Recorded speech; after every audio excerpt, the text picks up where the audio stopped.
Good. Welcome to the next session on IPCP, our coaching pathway. The next one is running now in February 27 next year.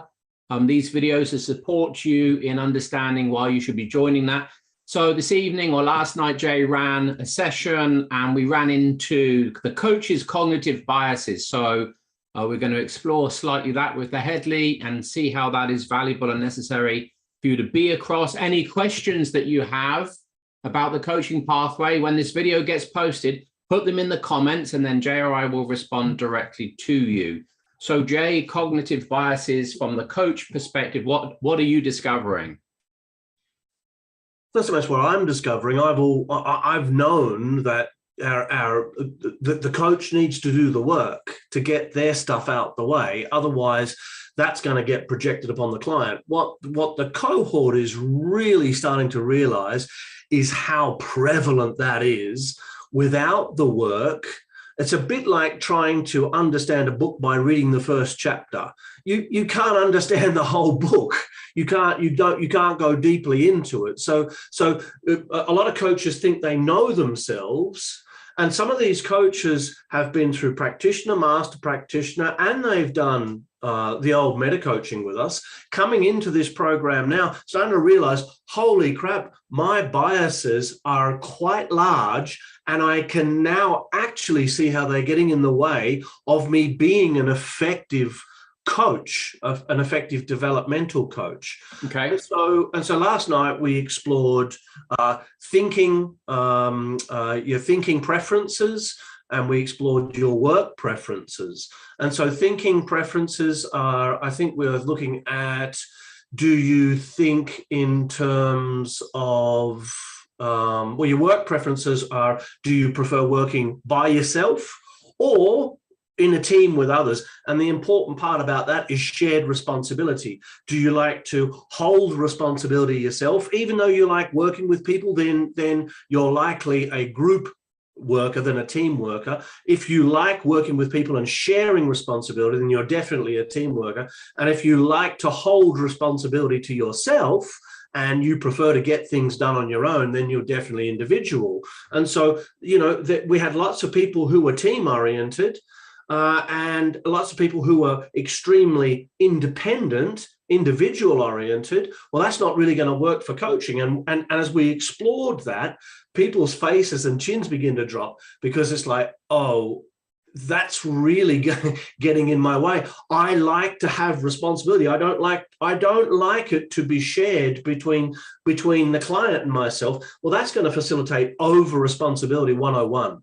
And so the coach is going to start being responsible for the client. They're going to start thinking about what the client wants, how they want it, am I delivering it? All that stuff's going to be going through their head time and time again.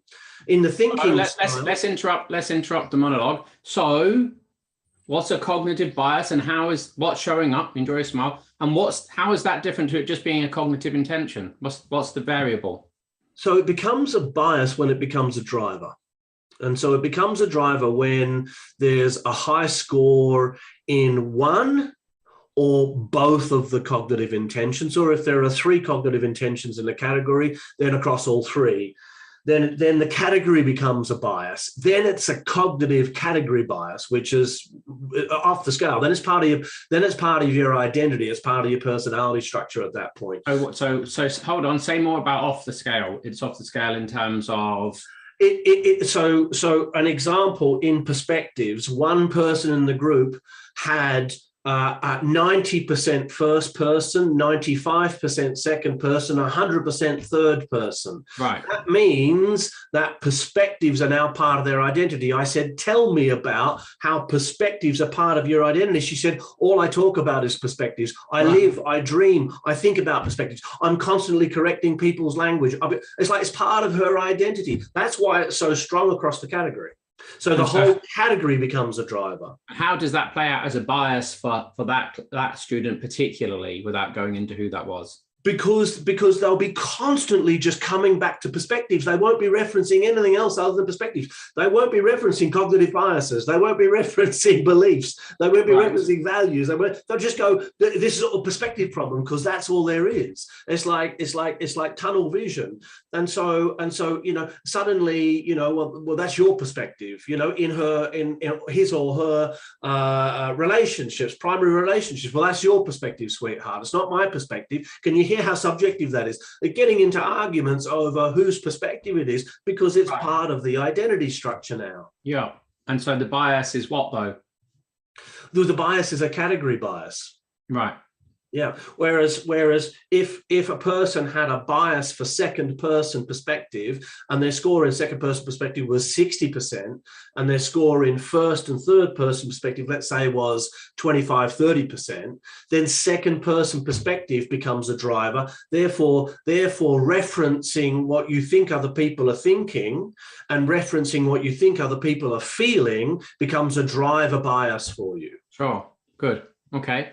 And and how is the course helping with that for the student? As we go deeply into each of the biases, the students are seeing not only how the bias runs for them, but we're having individual and collective coaching conversations where everybody's invited into the process. So I'll coach somebody to their bias by asking, what's the positive intention of the bias? How does it serve you? How does it not serve you? Really simple questions.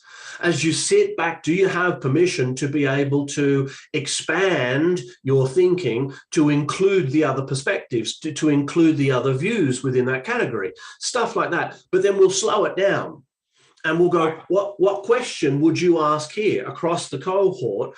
If you were this person, what's coming up for you? Who else has this bias? Right, what's coming up for you as I'm asking Bob these questions? What's coming up for you? What's coming up for you? What's coming up for you? What's coming up for you? And they're sharing, and that person who I'm coaching then's going, that's exactly what's happening for me. Oh my God, what that person said. And so we're collectively learning off, like in a group and team coaching experience, about these biases and how they play out, not only for the person who's being coached or the people who are involved, but also my partner does that. Oh my God, my partner says I do that. So awareness of these biases, unless you're aware of them, you're going to be projecting them onto your client unconsciously, which means you're outside of your awareness, and it seems as though you're being unbiased. But your thinking patterns are directing the very fabric of your thinking, and therefore the fabric of the experience of the coachee who may not share those biases. So what kind of coach can we expect to be coaching that isn't aware of these biases? What's the kind of quality? What's the likely outcome of the sessions with their clients? Well, they'll have an unconscious agenda, Joseph. So they will hold an unconscious agenda to get somewhere. Let's say they had high achievement and high influence in terms of their success strategy. Yeah. Right. So high achievement means they want an outcome. Yeah. High influence means they want control and influence. If you had that bias and you weren't aware of it, you would be controlling the coaching session toward an outcome that was yours, not theirs. Yeah. Yeah. And you're not even going to know you're doing it. Yeah. And so I did it. A client once stood up at the end of a coaching session. He looked at me and he said, "Stop trying so fucking hard." Right. He left and never came back. It was the lesson for me that I was holding an agenda. It took me about 2 years to see it, but as I just held on to that, held on to it, it came to me like, that's what was going on. Here's me driving the session with my biases. That kind of thing's going to happen.